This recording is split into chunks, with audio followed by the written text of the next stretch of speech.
Hamilton Ramos é pesquisador científico e diretor do Centro de Engenharia e Automação do Instituto Agronômico da Secretaria de Agricultura e Abastecimento do Estado de São Paulo. Doutor Hamilton, muito obrigada por aceitar nosso convite. O senhor abordará em primeiro plano as metodologias mais indicadas para o agro levar informação de qualidade ao campo. Podemos seguir? Podemos, Fer. Tudo bem? Olá a todos que nos estão assistindo.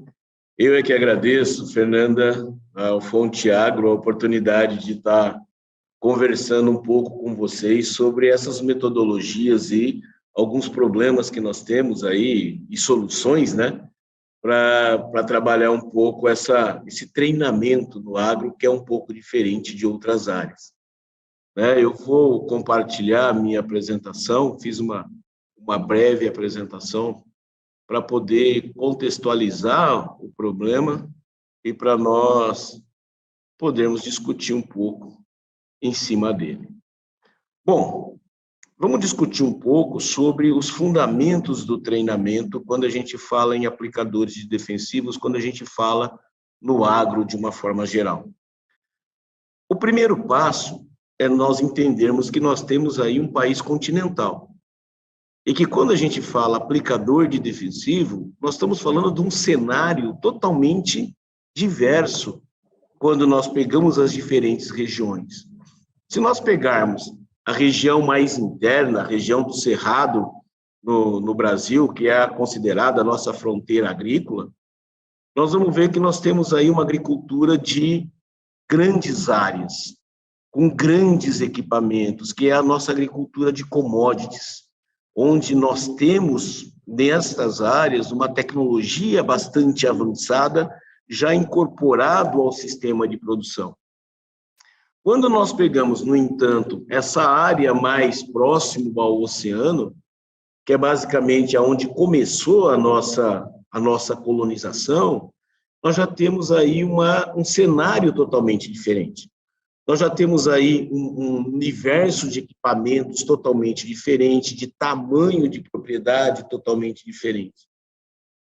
E quando nós pegamos e analisamos esses cenários por equipamento, né, como o Roberto já comentou um pouco na apresentação dele, nós temos que 60% praticamente da nossa área tratada com defensivos ao longo de uma safra é tratada com autopropelido. Se nós pegarmos equipamentos de pequena propriedade, como um costal, um semi-estacionário ou outros, nós temos aí cerca de 5% dos equipamentos em uso hoje no Brasil. E isso pode transmitir uma ideia errada, de falar assim, bom, então, se nós direcionarmos o nosso treinamento para a agricultura de commodities, para os grandes equipamentos, nós vamos estar bem servido em termos de treinamento, o que nem sempre é verdade. Porque se nós pegarmos os dados do IBGE em como que a nossa população rural está distribuída dentro das áreas, nós vamos ver que 80% ou mais de 80% da nossa área plantada, ela está em propriedades com mais de 100 hectares. Então, se o nosso objetivo é a área plantada e nós direcionarmos esses treinamentos para áreas maiores de 100 hectares, para grandes áreas, nós vamos atender 80% da nossa agricultura.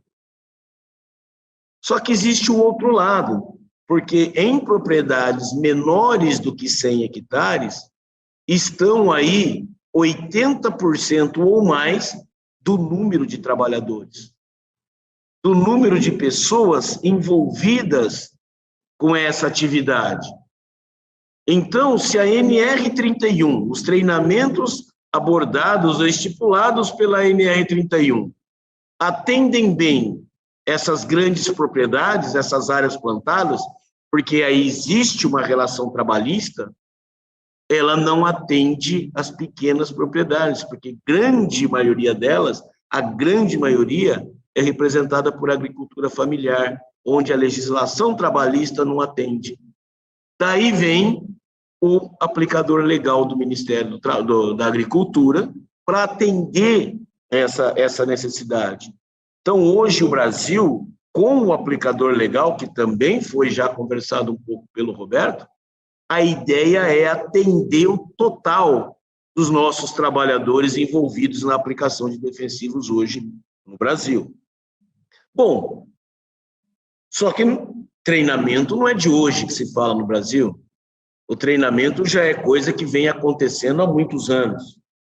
Então, nós já temos uma agricultura onde temos poucos problemas, porque o treinamento já vem acontecendo há muito tempo, né? Nem sempre isso é verdade.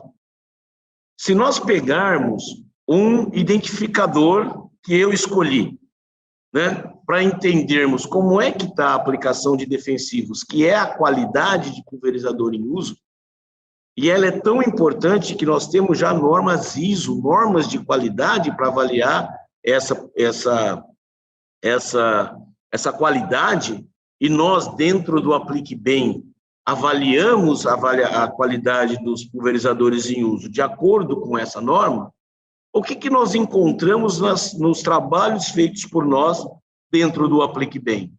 Olha, 86% dos pulverizadores avaliados até agora tem pelo menos um defeito que interfere na qualidade da aplicação.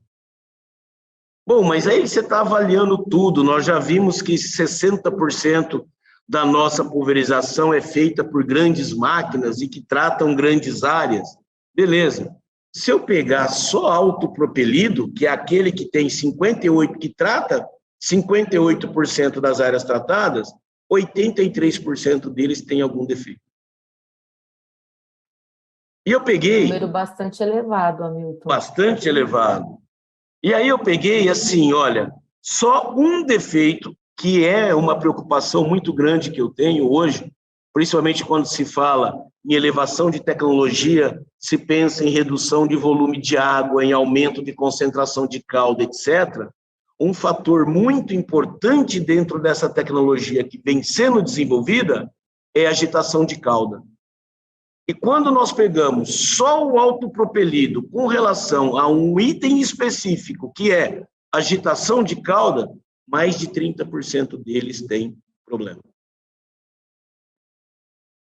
Ótimo. Como é que vocês têm resolvido isso no campo, Hamilton? Esse é o diferencial. Porque se a gente já trabalha com treinamento há muito tempo e a gente continua com alguns índices bastante elevados de deficiência, alguma coisa está errado no treinamento. Então, o que nós precisamos começar a entender é o que é um treinamento, como avaliar esse treinamento. E aí que entram as metodologias. É aí que entra a ciência.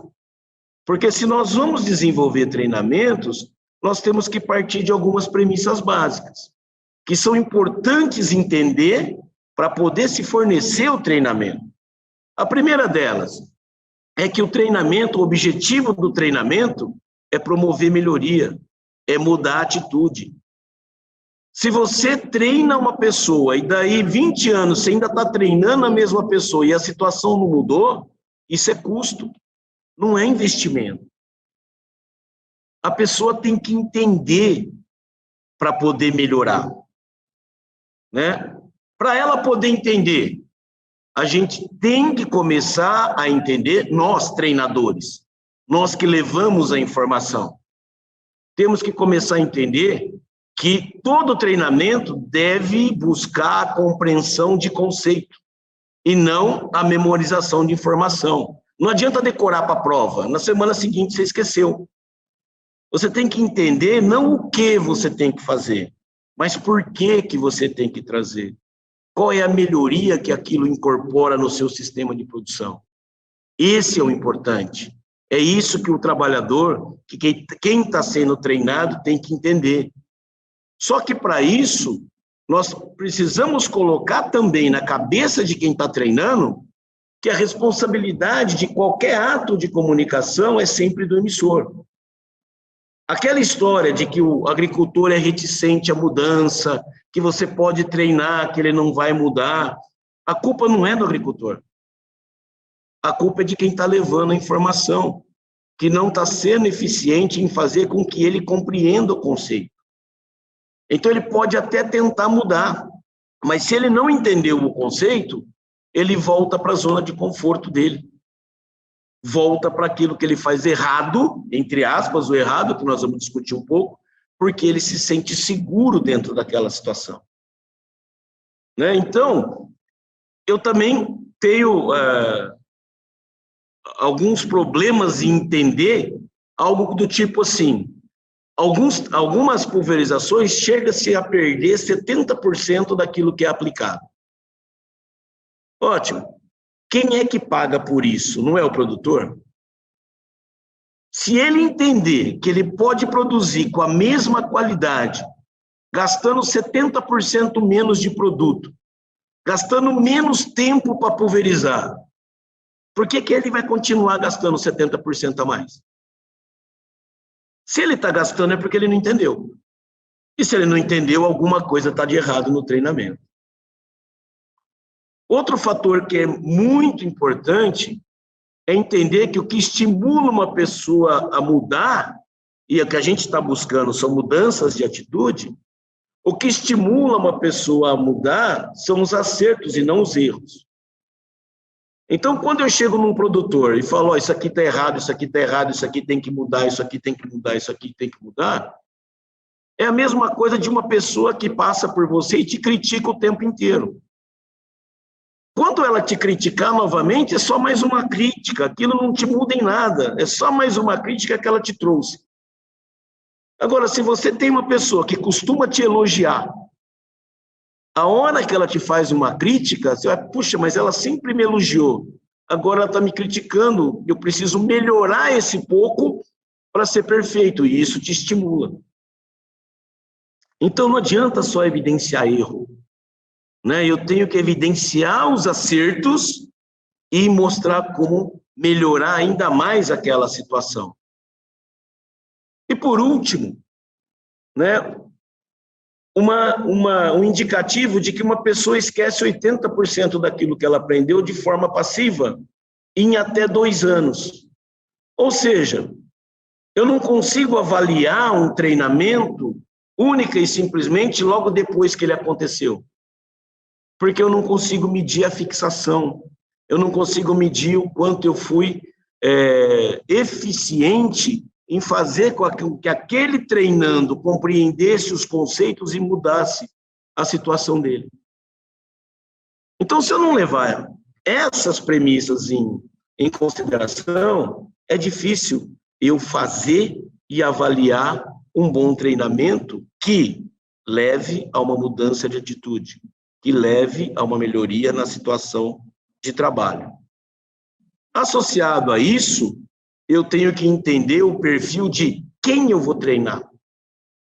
Qual é o perfil daquela pessoa que vai receber o meu treinamento? Porque se eu sou o responsável pelo treinamento, eu tenho que me fazer entender e não esperar que ela me entenda.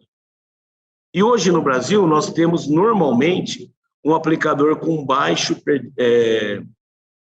uma baixa escolaridade, que está muito longe, há muito tempo longe de uma educação formal.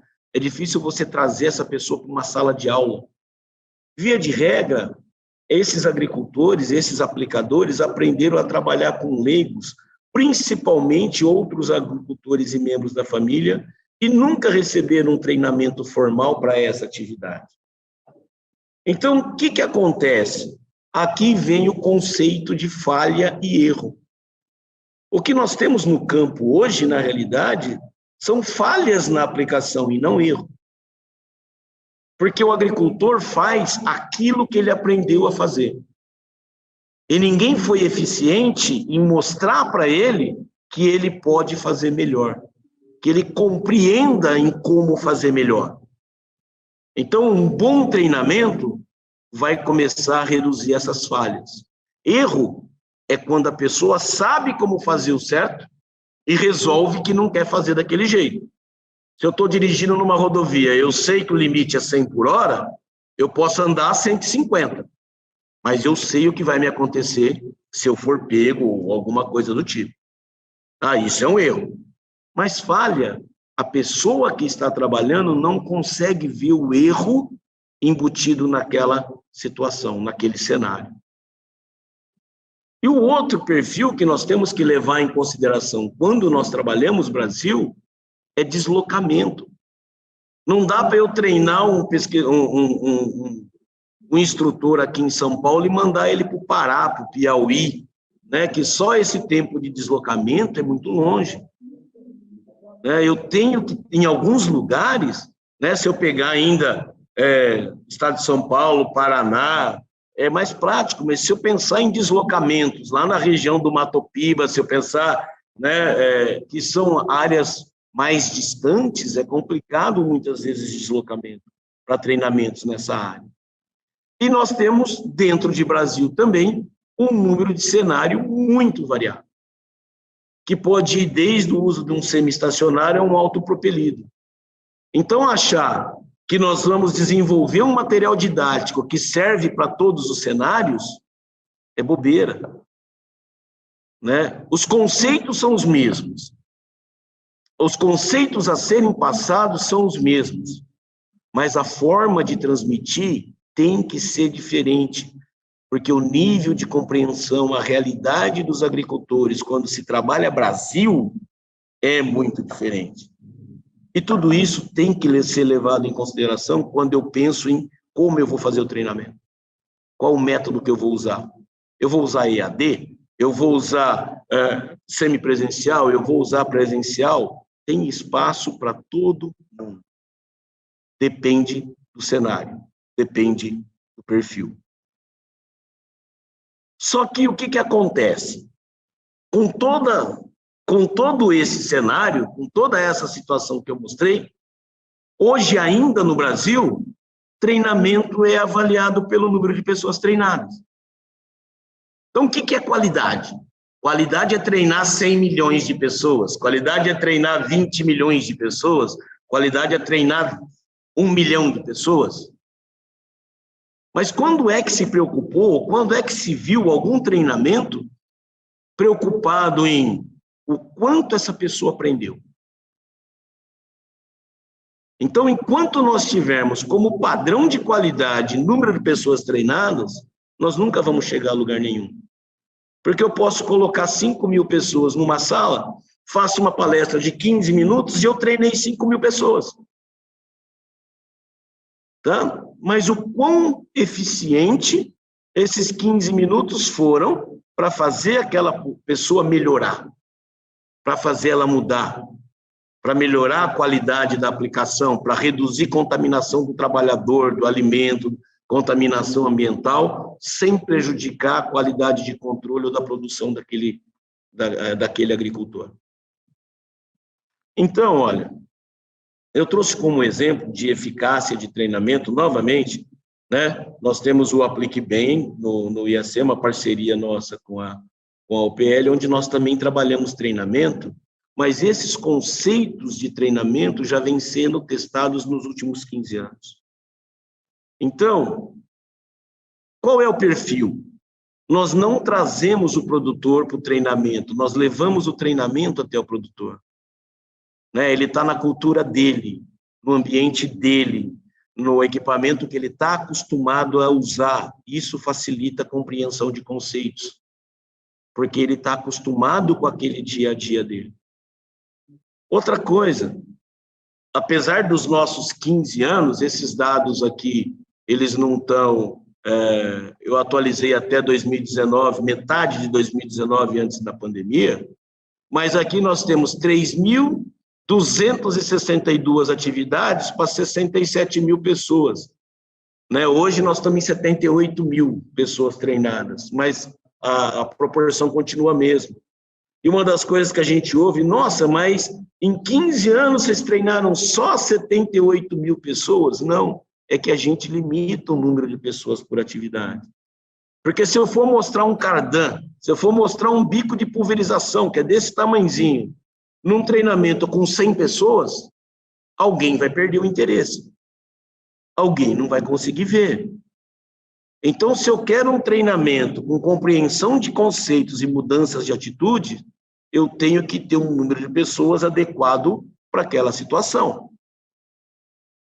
E na hora de avaliar, não é número de pessoas treinadas, né? Uma das formas de nós analisarmos, nós fizemos parceria com redes de supermercado, com CEAGESPs, né? E tivemos essas redes que fazem análise de resíduo no produto que está entrando na sua cadeia de comercial. Selecionamos produtores que tivessem habitualmente resíduo acima do limite máximo permitido. Selecionamos esses pulverizadores e levamos esses produtores e levamos um treinamento para eles. E depois de 1 e 2 anos, nós voltamos na mesma propriedade e fizemos uma nova avaliação da condição de aplicação. E o que a gente viu? Olha, da avaliação de máquinas, onde nós tínhamos inicialmente 40% de equipamentos conformes, isso subiu para 90% 2 anos depois. Então, eram erros que não voltariam a acontecer. E se nós pegarmos a análise de resíduos, né, 1 ano depois, 90% daqueles alimentos que habitualmente tinham resíduos acima do permitido, não tinham mais.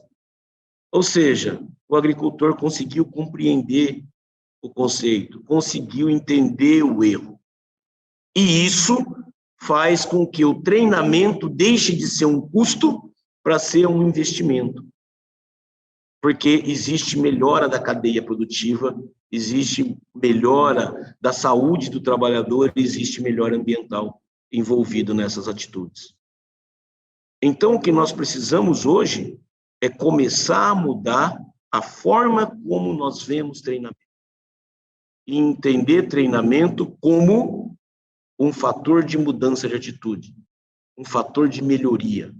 E para fazer isso, nós precisamos começar a entender o produtor, entender em como levar essa informação, e que para cada produtor, para cada grupo de produtores, apesar dos conceitos serem os mesmos, os métodos devem ser diferentes. Nós temos alguns desafios bastante grandes, né? Que são, primeiro, nós já começamos a trabalhar. O que nós temos que fazer? Nós temos que habilitar todos os aplicadores, isso não tem dúvida. Como fazer? O Brasil está discutindo isso, nós vimos um pouco com o Roberto. Que tipos de habilitação? Nós podemos ter uma habilitação única para costal até autopropelido? Precisa ser diferente? Ela tem que ser EAD? Ela tem que ser presencial ou semipresencial? Quem é que vai fazer essa qualificação, essa habilitação? Qual a logística que tem que estar envolvida nisso? Qual é o custo? Quanto isso vai custar para o trabalhador? E, principalmente, quais os indicadores de qualidade que nós temos que adotar para sabermos que nós estamos melhorando essa qualidade, que nós estamos melhorando a situação. Quando fazer? Nós vamos ter que aprender isso. Quando fazer a primeira qualificação? Quando fazer a requalificação? Quais os indicadores que podem nos dizer que isso é necessário? O Brasil está caminhando, finalmente caminhando num caminho reto e adequado para responder essas questões. E dentro do IAC, nós temos usado uma ferramenta para auxiliar isso, que é a Unidade de Referência em Tecnologia e Segurança na Aplicação de Defensivos, que é um projeto IAC voltado ao treinamento de multiplicadores, levando o conceito para os multiplicadores que vão ser os responsáveis por treinar esses instrutores, onde essas metodologias, onde essas formas de pensar são levadas a esses agricultores, são levadas aos instrutores para que eles possam efetivamente melhorar a qualidade dos treinamentos. Basicamente, Fernanda, ouvintes, era isso que eu tinha a apresentar e vou estar aí à disposição para quaisquer dúvidas. Agradecemos a participação do pesquisador científico, Dr. Hamilton Ramos, do IAC. Até já, professor, em nosso debate. Eu é que agradeço, Fer. Obrigado e até daqui a pouco.